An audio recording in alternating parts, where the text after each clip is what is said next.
United 2, Bournemouth 2. United's 4 draws in a row means United's Premier League season is effectively over.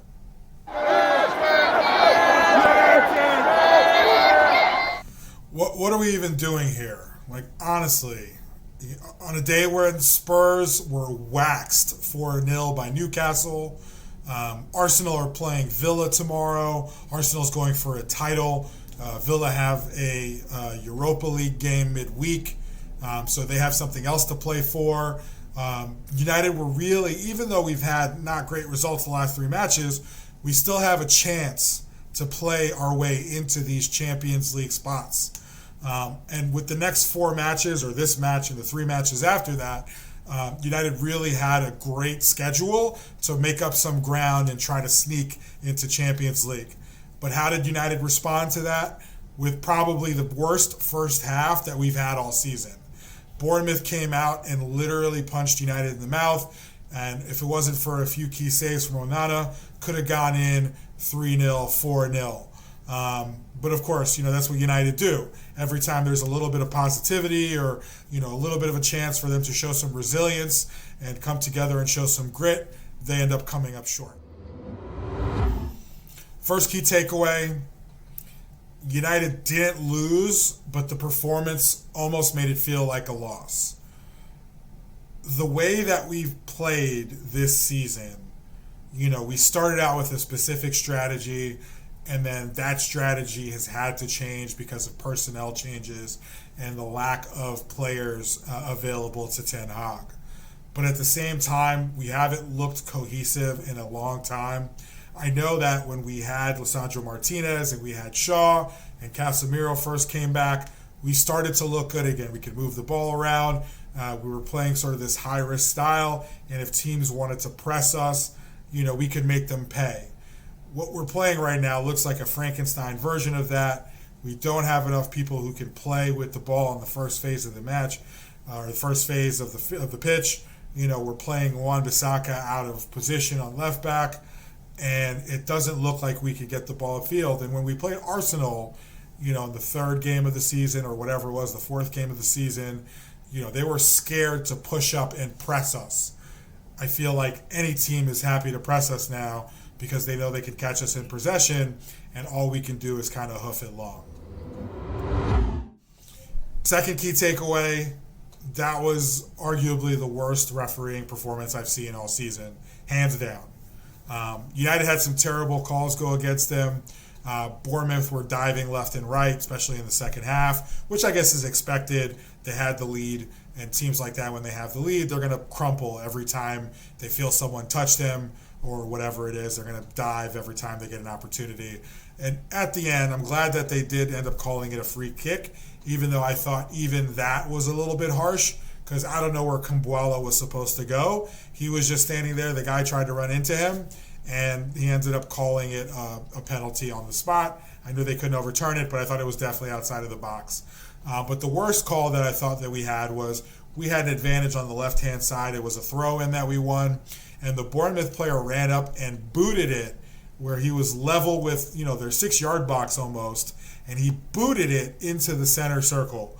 And we had an advantage there, and he didn't get a yellow card for taking away that advantage. I've never seen anything like that happen this season, and that was just the last straw for me. I'd given up on that ref. Now, I'm not saying all the calls went for Bournemouth and against United. There were bad calls that he made that would have benefited Bournemouth as well. But you could see the players were losing it, the fans were losing it, but this ref was making terrible calls left and right. And the quality of the Premier League is really being held back by its refereeing. Again, I'm not saying this is why we didn't win the game today. We played terribly. But, the Premier League needs to figure out what they're doing with their refs so that games like this don't happen where everyone is pissed off at the ref and questioning what's going on. I'm pretty sure that's what Bruno and Bournemouth's manager were talking about at full time when the cameras were on them on the pitch. As far as player performance, this one's tough. Nobody really covered themselves in glory. Onana, I thought, was good today. I think if not for him in the first half, we would have been down 4-0, maybe even 5-0. His distribution wasn't great, but nobody was. It felt like it was a little bit of a slippery pitch. Guys were sliding all over the place, but at the same time, I thought he played really well, and things could have been a lot worse if we had a different goalkeeper in that. As far as defense, the defense didn't work today. Delo looks really tired. He looks exhausted. I think not having a backup all season is finally catching up to him. And I thought, going forward and defensively, he really struggled today. Aaron Wan-Bissaka is clearly not a left back. I think he can play there for a match or two, to match him up with like Salah or somebody like that. That's fine. But to play there, game in game or game in game out, I think it's not good for him, or it's not good for us. He doesn't have the ball playing ability. He doesn't understand the angles playing on the left side. And although he did okay here and there, I think we'd benefit from having a real left back playing on that side. I thought I was hesitant last week to hype up Kumbuala. I thought he played really well against Liverpool, but it was just he played like something like 90 minutes. Or I forget he played the whole 9 minutes last week, but he had played something like 18, 20 minutes leading up to that point. He had a horror show in the first half this week. I don't want to go in hard on this kid. He's very young. He shouldn't be playing in the first place. And to his credit, I thought he bounced back, and in the second half he was much more solid, making a lot better plays, better decisions, and he didn't, have any of the bad mistakes that he made in the first half. But you could argue the first goal for sure, and the second goal, he could have done more as well, although I wouldn't put it all on him. I thought Maguire actually was pretty good. He was solid, at least today. He won every header that came his way, especially in the second half when they started going long to try to relieve the pressure. He was, dominating Solanke in the air. But his passing obviously could have been better as well. We had the ball a couple times. He was trying to break lines. I get that. But his passes were getting intercepted. I thought he could have been better in that regard, but I think he was our best defender today. As far as the midfield, this midfield three just doesn't work. Kobbie Mainoo didn't have his best game. Bruno did Bruno things in the first half, and Casemiro was pretty much non-existent offensively for most of the game. In the second half, they all looked better, and Bruno did score 2 goals, one in the first half, one in the second half. But I think this midfield needs to be, remade in the summer to really get the best out of Kobbie Mainoo. If we're not going to do that, then we're either going to waste, this great talent that we have, or we're going to end up losing him to someone, to a better team, because, this player obviously has gobs of potential, and, we need to do everything we can to unlock that. And while, I think Casemiro survived the subs today because he was providing that defensive solidity, something that Mainoo, probably wouldn't have been able to do as the same. I think we need a better player than Casemiro if we're going to play this high-pressing style, or at least a younger player with better legs, someone who can run around a little bit more. And then Bruno, of course, he did have the 2 goals, but again, he was guilty of doing those Bruno things, hitting the balls long and kind of praying. The attack doesn't work either. I think this match they were put in bad positions just because we were unable to hold the ball and progress it forward. And a lot of times we were just, launching balls over the top into space, hoping that, they would, be able to break and get a goal that way. But Bournemouth had enough guys back, or enough defenders back, to deal with it most times. Honestly, we have no chemistry in that front three. The second half, it was a little bit better when Garnacho was subbed. But, these guys need to learn how to play with each other and how to be less selfish so that, they know that they're going to move, and guys will move and cut and get the ball back and be able to, play with each other and score that way. If you look back to, United's best attacks, the one that I think of is, Ronaldo, Rooney, Tevez. Those guys were constantly changing positions, looking for each other, crossing to each other, playing off each other. Even a few years ago when we had Martial, Rashford, and Greenwood, and they were all playing really well, for the most part, those guys were looking for each other as well. We need to get back to that instead of guys just looking to get their own, because when that happens, when players get the ball, they just put their head down because they feel like if they give it up, they're not going to get a chance, even if they're in better position than the other guys. As far as subs, Ahmad and Mount were the only subs that came on, and neither player really made a big difference. Ahmad got a half, and he was okay. It took him a little while to grow into the half. He had a few nice turns here and there in midfield, but he didn't really do much. Again, I'm being harsh on him because he hasn't been playing, and maybe he needs a run of games to get his rhythm back and be able to make a difference. But I didn't really think he did that much. And Mason Mount as well. He came on late, and he wasn't able to provide much of an impact. He worked hard. He pressed. He tried to make some tackles. He lost some ground duels. But again, he didn't really do much. And something that I usually don't cover is the manager. But I think that is worth talking about now. I'm going to preface this by saying I think Ten Hag is limited in his selection choices because of the injuries. Again, before the match, McTominay wasn't available today. Antony wasn't available today. We found out this week Varane and Johnny Evans weren't available. I think both of those guys would have started if, they were healthy, and if they had started, maybe we don't give up those 2 first half goals.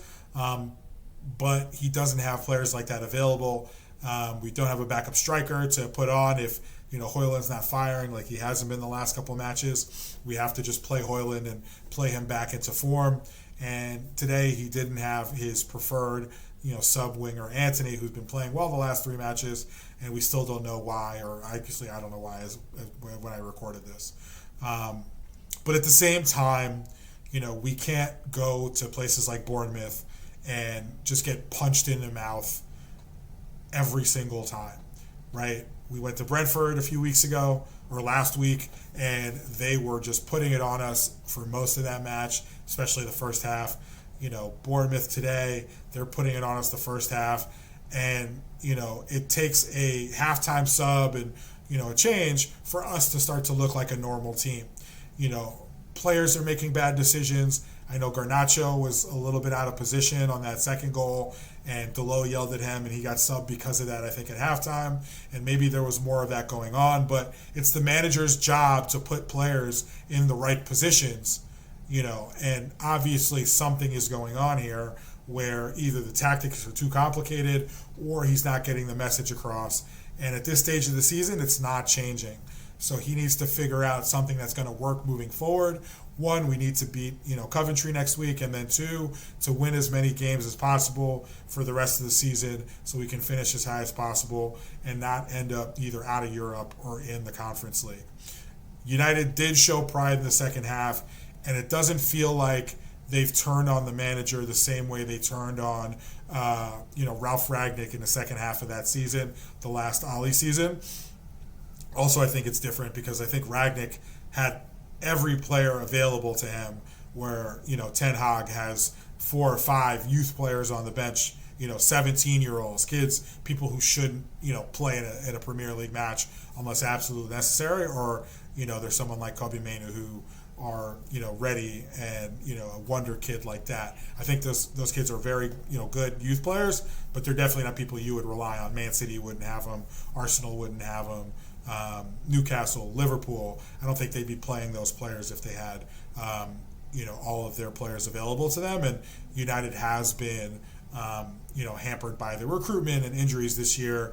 But the way that Ten Hag has set us up recently, I don't think it's helping. And I don't think today, we were set up to win based on the way things went down that first half.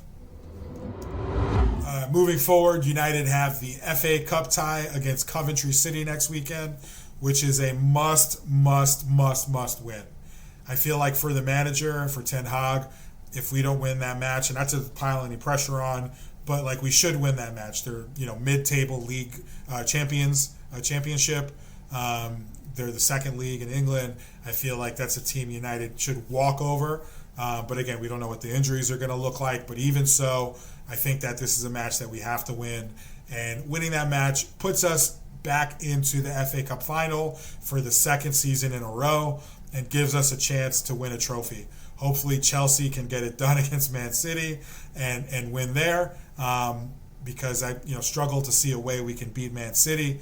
But at the same time, we still need to just get to the final to have a chance to win it. So this is probably the biggest match of the season. Hopefully United can have an easy victory, although there's no chance of that, or we haven't had easy victories all season, so it's very unlikely that it's going to happen. But at the same time, that's literally what we should be focusing on, what Ten Hag should be focusing on, what all the players should be focusing on, and that is being healthy and making it to that FA Cup tie next weekend. And then we have 3 winnable games, like I said, and then Arsenal, and then we play Newcastle as well. I think the goal is just to win as many matches as possible, maybe just try to stay healthy for the FA Cup final. And I don't know, would I rather get into the Europa League versus the Europa Conference League, or miss Europe altogether? I thought that would help in the second half of this year, but the injuries still were a problem. I can't imagine what we would have done if we were in the Europa League. Probably get embarrassed in that extra match or two that we had, but at the same time, I think they need to have some sort of European competition for the extra revenue for the summer, for the transfer window and financial fair play. Yeah, I don't know. I usually ask for people's thoughts at this point in the comments, but I don't know. What do you want to talk about? Do you want to just complain about how trash we've been recently? I know we have a ton of injuries. You can complain about that as well. You can say Ten Hag in or Ten Hag out. I'm still Ten Hag in, but I can't argue against the results or even the performances that we've seen so far. It's just not good enough. Maybe you can talk about if you want to be in the Europa League or the Conference League, or if you'd rather not be in the Conference League and not play random teams and random cities in Europe next year, and then be in a long competition that you have to win in spring, and play extra games when you could be focusing on the league. Or maybe you just want to talk about how this team makes you feel terrible all the time. Feel free to do that as well. Use it as your therapy, kind of like how I use these videos as my therapy. But yeah, jump in there, let me know your thoughts, and look out for extra comments. Look out for extra content moving forward. Up the road.